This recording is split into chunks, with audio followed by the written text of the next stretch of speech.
This is the Brahmaputra River, one of the world's mightiest waterways. Recently, it's made headlines again. Why? China has greenlit the construction of what could be the world's largest hydropower dam on the Brahmaputra, near the Indian border in Tibet. And this isn't just another infrastructure project. It's a development that has India and Bangladesh on edge. What's causing the alarm? Beyond controlling water flow, there's a looming fear that China could weaponize the dam during conflicts, releasing massive water volumes to flood vulnerable areas. But here's the thing. This isn't China's first controversial move on a transboundary river. In this video, we will dive into China's track record with another major river, the Mekong, and what this latest dam means for India and Bangladesh.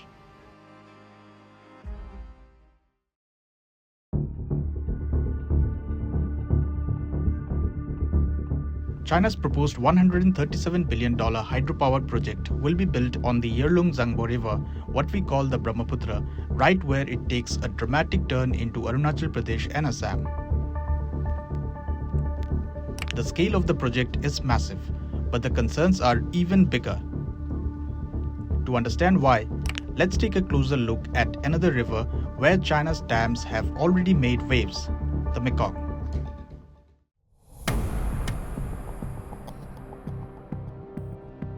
Flowing through 6 countries, the Mekong is Southeast Asia's lifeblood, sustaining nearly 65 million people. Originating in China's Tibetan Plateau, it travels 5,000 kilometers before emptying into the fertile Mekong Delta. But here's the catch.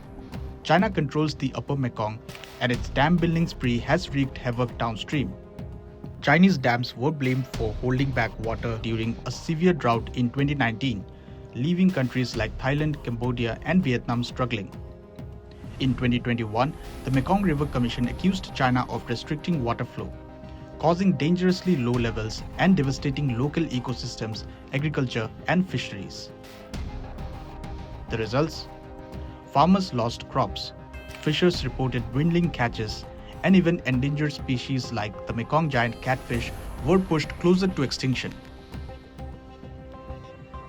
Since building its first Mekong Dam in 1993, China now operates 11 dams along the main river and 95 on tributaries.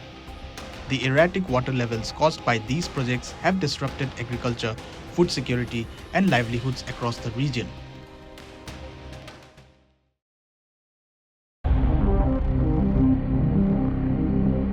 India and Bangladesh are understandably wary.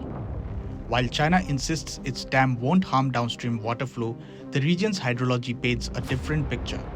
A study highlights that although China controls 50% of the Brahmaputra basin, it contributes only 22 to 30% of the river's total water flow. The lion's share comes from heavy monsoon rains in India, Bhutan, and Bangladesh. However, despite its smaller contribution, China's upstream position gives it significant leverage. It can control the timing and volume of water release, a critical factor in times of political tension.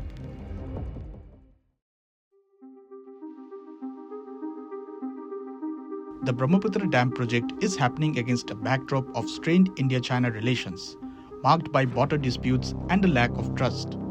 India has repeatedly urged China to ensure that upstream developments don't harm downstream countries. But if history is any indication, as with the Mekong, unilateral control over water flow can have devastating consequences, environmentally, economically, and socially.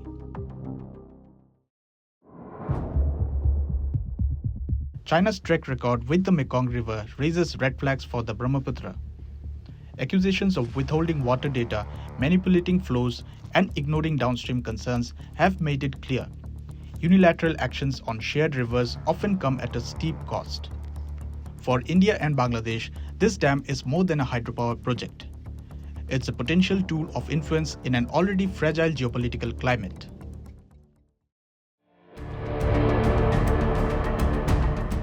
The construction of this colossal dam on the Brahmaputra isn't just an infrastructure issue.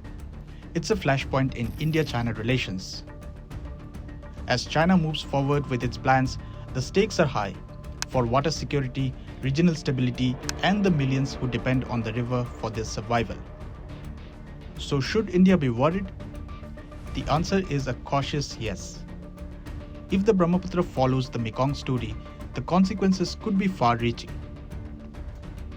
Stay tuned as we continue to monitor the developments of this critical issue shaping South Asia's future.